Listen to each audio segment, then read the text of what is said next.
Hi everyone, thank you for joining me 8 p.m. again today, day 7 of lockdown. So today I thought I'd share with you some stuff about our own well-being. How do we come to some sort of a balanced state when things are falling apart around us. And for me, things like yoga or meditation, I've been surrounded by them since I was a kid, but I always used to think it's this old-fashioned thing. And I remember when I was growing up, my dad used to have this yoga teacher come home, and this yoga teacher used to wear a beret and come home, and I thought, these people have no clue what they're doing. But my favorite memory is at night when we went to bed. We had one room in the house that was air conditioned. The rest of the house was not air conditioned. So in summer, pretty much all of us ended up in that room. So there'll be beds at various angles in the room, on the floor, like 5-6 of us. Or definitely my dad and I would be there. And my dad had this favorite thing at night. He would say, all the lights would be out and we'd be lying down, and he would say, close your eyes and take a deep breath, And it's like all my life, from the time I was a kid, I remember these things, my father saying, close your eyes and take a deep breath. And I loved it, like at night, no lights on, you can't see anything, you lie down in the bed, and his voice in my ears saying, close your eyes and take a deep breath. And so from that point of view, I've seen it. I've, experienced it. But now I feel that it has become part of my life in a very interesting way. Like for me, so much of my life is about being out there and talking to people. And actually somebody says they heard me for the first time at a corporate event, Anandini. And it's true, I speak at a lot of corporate events. So I'm surrounded by people all the time. I am talking to people all the time. And even now when I'm working from home, I'm on the phone a lot, etc. So I need my quiet time. So in the morning, no matter where I'm staying, no matter where I'm traveling, I go for a walk for an hour. If not, I just work out at home, or if at home or in my hotel room, or whatever. And so I just like that sense of aloneness. That's very, very important. And so I just wanted to share with you that as we are going through these turbulent times, as I see my neighbors Vimla join, and Balaji Iyer, whose colleague has joined, welcome all of you. So as we go through these turbulent times, I think this battle we are facing, it's not like a typical war and enemy and battlefield. It's a virus, it's something unseen. And the way we need to fight is also very unseen.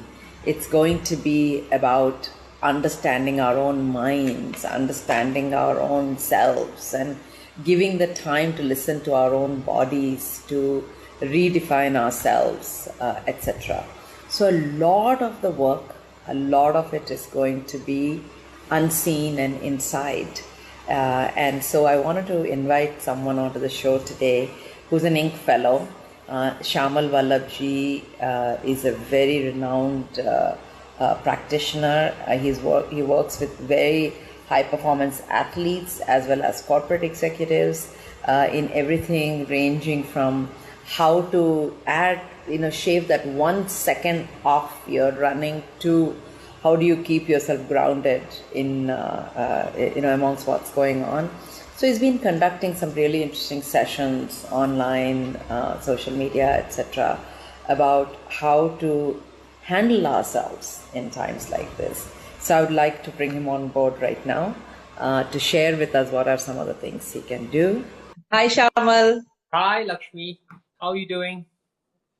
Good, good, good.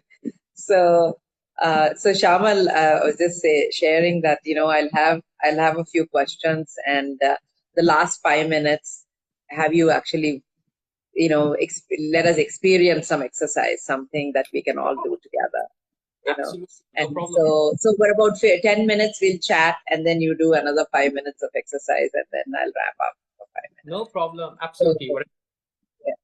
So, yeah. So Shamal, as I'm saying, you work with athletes, you work with corporate executives, you work with a lot of different people, and you've been doing a lot of things online ever since this happened.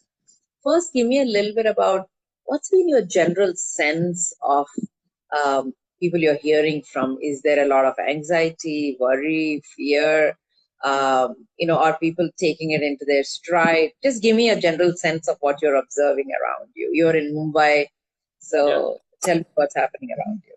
Yeah, it's quite interesting, Lakshmi. What started off as anxiety, fear, panic has really transcended to an emotion of hope more than anything else. And that's probably the best way to see it. People are grateful for the time, they're enjoying the time. It's given them, they're using the time to set personal boundaries at home and Yeah, at work, which they previously never had. People are finding the courage to say no because you're working in such a confined space. So they're learning to set that boundary. They're learning to emotionally detoxify. So talk about exactly what they're feeling at that time.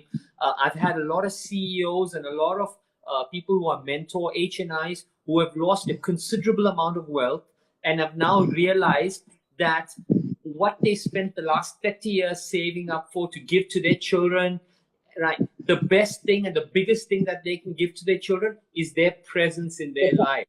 So yeah, so the realizations that are emerging are so beautiful. In fact, just yesterday I had a group of people who I did an online circle with, and they said we truly feel connected because it's the first time on the planet where you have 80% of the world that are going through the same emotional state. It's never happened before. yes. So it Mhm. just highlights how connected we are as a species. Yeah, yeah, exactly.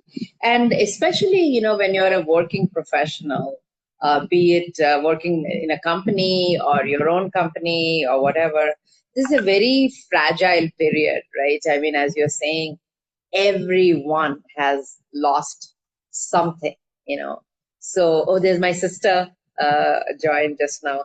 So anyway, everyone has lost a lot, not just wealth, also their dreams, things they have built for the last 10 years or 20 years, etc. Yesterday we had Pooja Dhingra, we were talking about, setting up these restaurants, investments, 10 years, and suddenly something like this happens and you have no choice but to shut everything down. Yeah. And, you can only decide what to do when you come back. So what are, maybe can you talk about a few productivity hacks? But we still need to stay focused. We still need to figure out how to move forward while we are, Yeah, all different. totally. So tell us a little bit about a few productivity hacks you can suggest.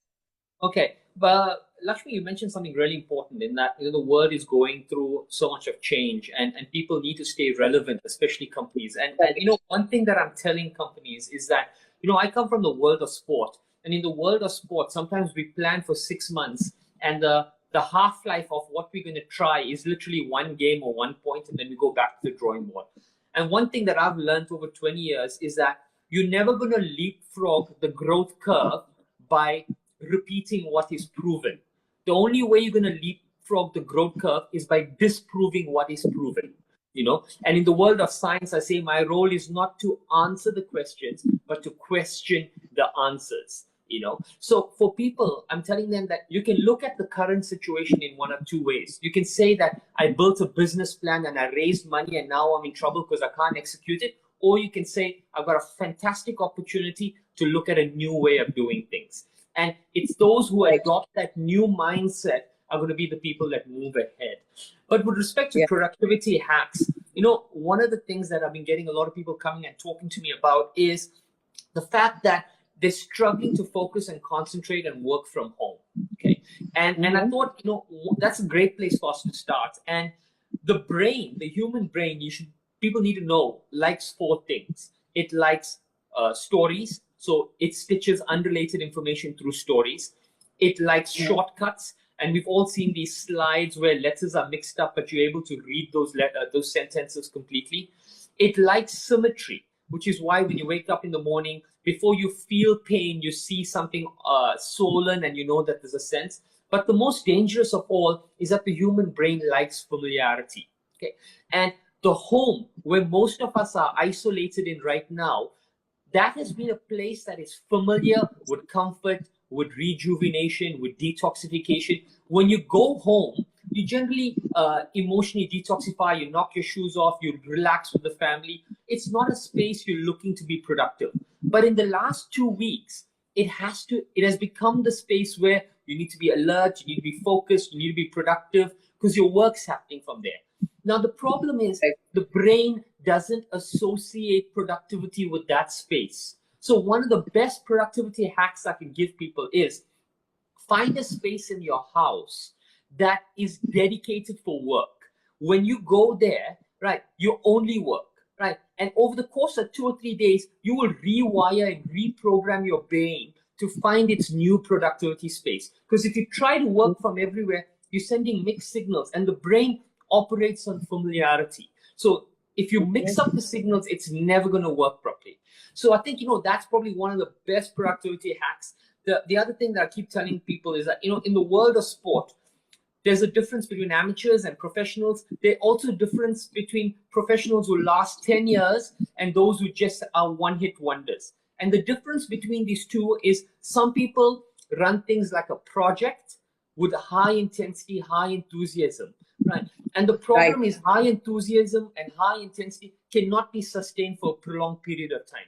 The greats put process in place to everything, right? And that's how they're able to build on it. So the second productivity hack is find your own process right now. What time are you waking up? What time are you sleeping? What time are you writing? What time are you eating? Who are you communicating to? When are you sending emails? All of the stuff here, that is the secret. Process and find a dedicated place. Yeah, and it's very interesting, when my son was very young, 3 or something like that, and was extremely naughty, So I used to just say, okay, you go into this room and you get a timeout. And one of my friends actually told me that make sure his timeout is not in his bedroom, because his bedroom is a place he feels safe. It's his room. It's a place of joy for him. Absolutely. If you give a timeout in that room, he will start associating that as something negative, So if you want to give a timeout, give it in like a storeroom, some room where he doesn't use all the time. So he knows, okay. So it's very interesting what you say, how our brain thinks, and like in our house, we set this room as our work room. This is where our books are, our desk is. So you come into this room and you work. And I think, we have done it, but somehow I didn't think about it. So that's a great insight, I think, to carve a place. And I think when I talk to Gurcharan Das or Chitra Divakarun, all these writers, they all work from home, right? And they say that you must, somebody's saying, how can we find space? It's a riddle in mindset has become hell or a time to handle the pressure. Okay. So I think they all say that they find a space in the house. It may be just a chair at a dining table. It doesn't matter. It doesn't mean you have to have your own whole suite of rooms or something like that. But a place where you say, this is where I'm going to sit and write. These are the timings I'm going to sit and write.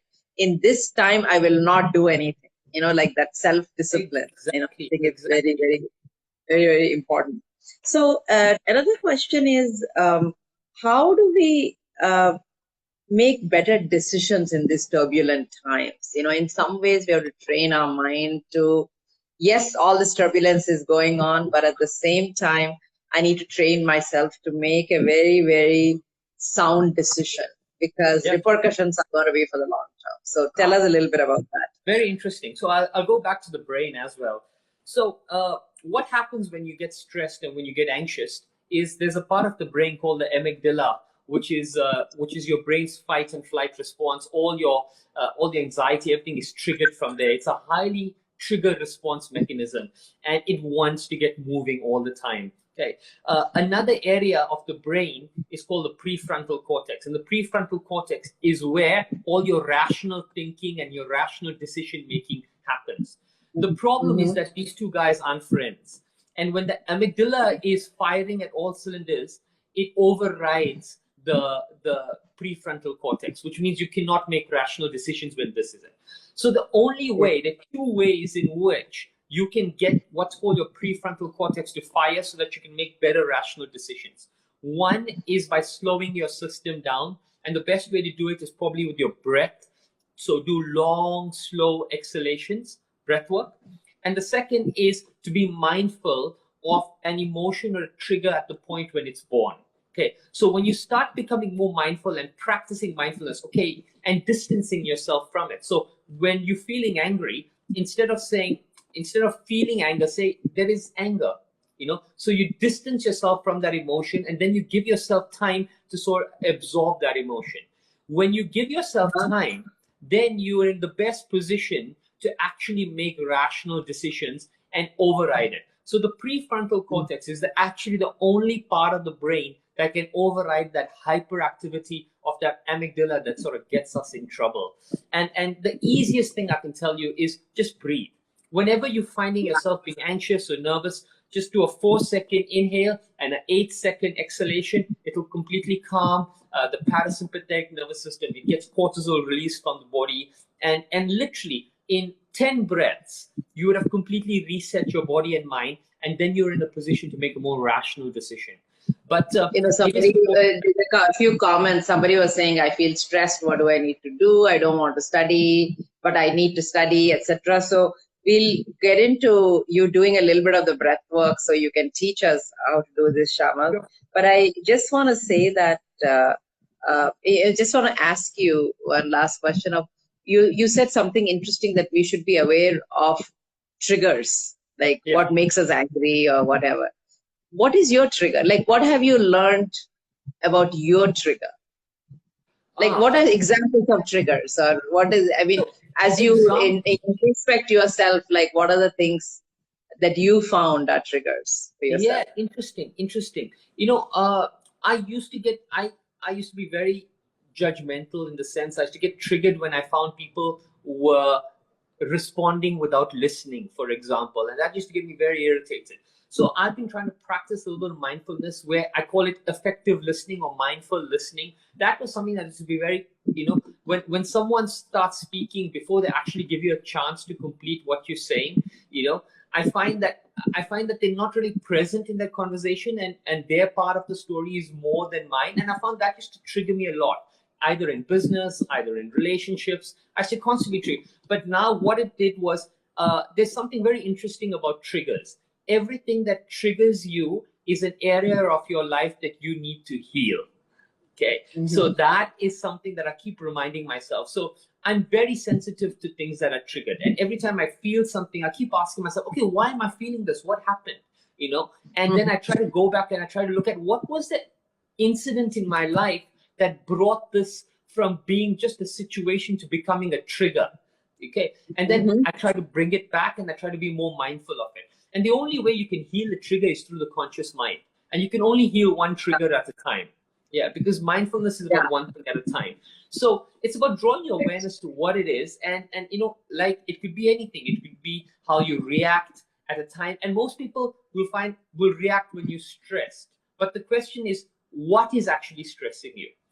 So this is a very, very important thing. At this time, right now, so many people, Lakshmi, are anxious and stressed. And I ask them, so what are you stressed? Are you stressed that you don't have groceries? Are you stressed that you're living with people? Are you stressed that you don't have your own me time? Are you stressed that you don't know when your next salary is coming, or if you're going to have a job in 6 months? What exactly are you stressed about?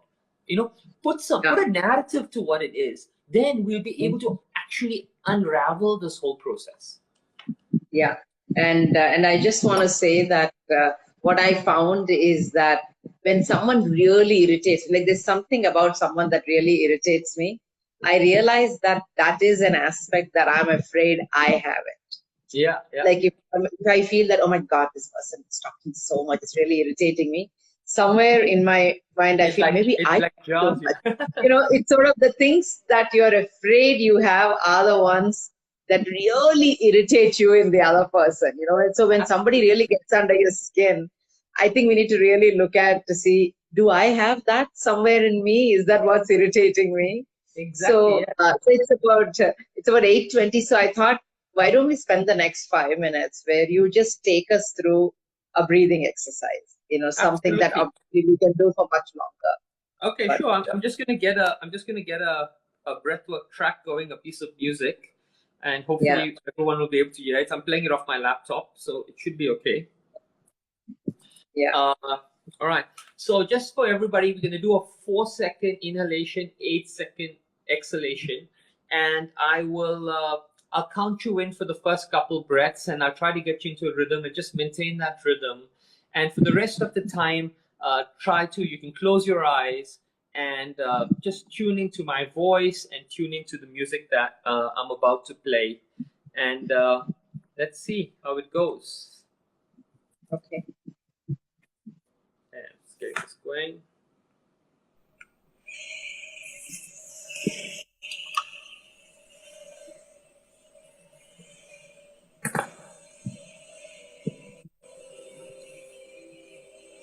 And you'll start to hear it soon. I'm ready with my eyes closed. Good. Yeah, I'm just getting the music going. Okay, so just tune into your breath, try to carve everything out, focus on your breath, and listen just to my voice. Okay, let's begin. In, 2, 3, 4. Out, 2, 3, 4, 5, 6, 7, 8. In, 2, 3, 4. Out, 2, 3, 4, 5, 6, 7, 8. In, 2, 3, 4. Out, 2, 3, 4, 5, 6, 7, 8. In, 2, 3, 4. Out, 2, 3, 4, 5, 6, 7, 8. In, 2, 3, 4. Out, 2, 3, 4, 5, 6, 7, 8. In, 2, 3, 4. Out, 3, 4, 5, 6, 7, 8. In, 2, 3, 4. Out, 2, 3, 4, 5, 6, 7, 8. In,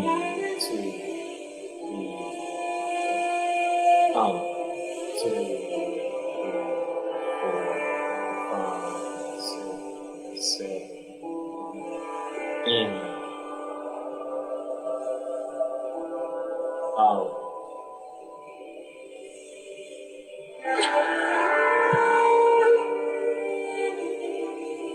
In,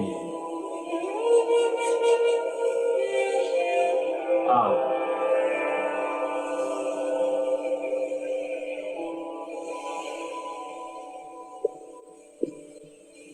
In, out.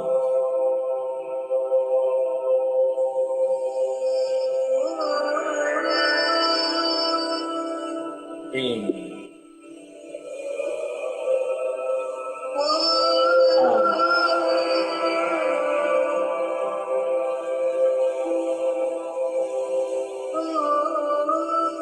in,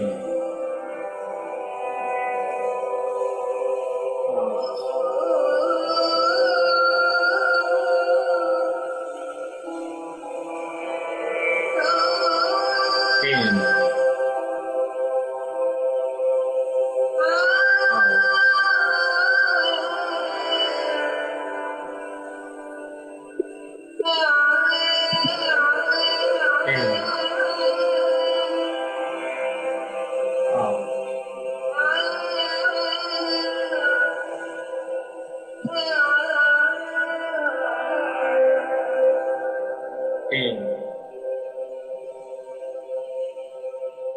out.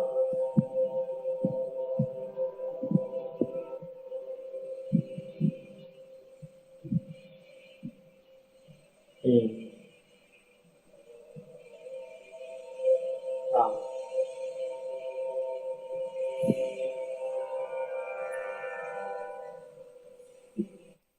Stay with your breath. Follow the flow in and out.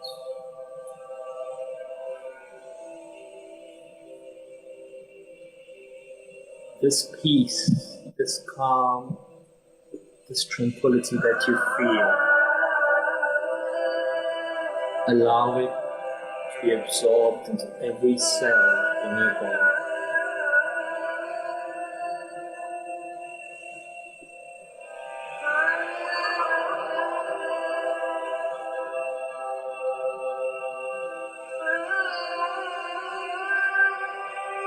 With each breath, you breathe in love, and we breathe out love. We breathe in abundance, and we breathe out abundance.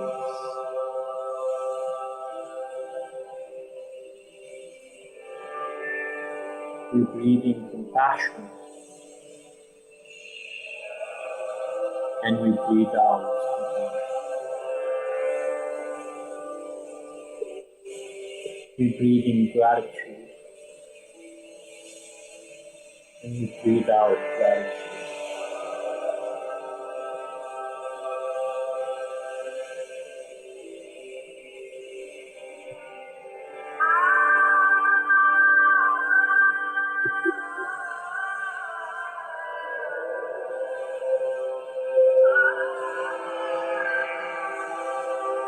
In your own mind, you can repeat after me.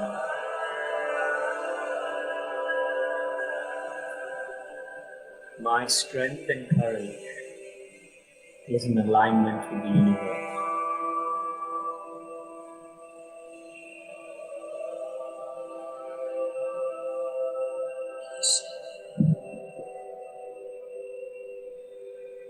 I am enough.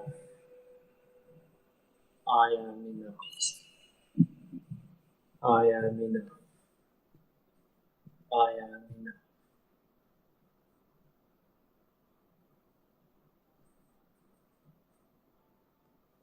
Spend a few moments, absorb this tranquility and calm, absorb this peace. This feeling is home, and you can return to this space whenever you choose. In this space, you will find all the answers you search for. This space is your friend. You will find clarity of thought, always, in this state of calm. Your breath is the gateway to this peace and tranquility. And slowly, gently move your body and return back to this space.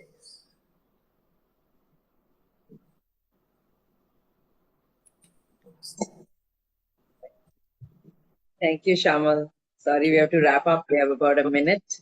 So thank you so much. And you can follow Shyamal on his Instagram, Shayamal Vallabhjee, right? And also please follow us on Ink Talks, Lakshmi Pratury. And I also want to just wrap up on the last question that's asked as to, what do we do if we are going through difficult times? How do we keep patience and head toward the goal?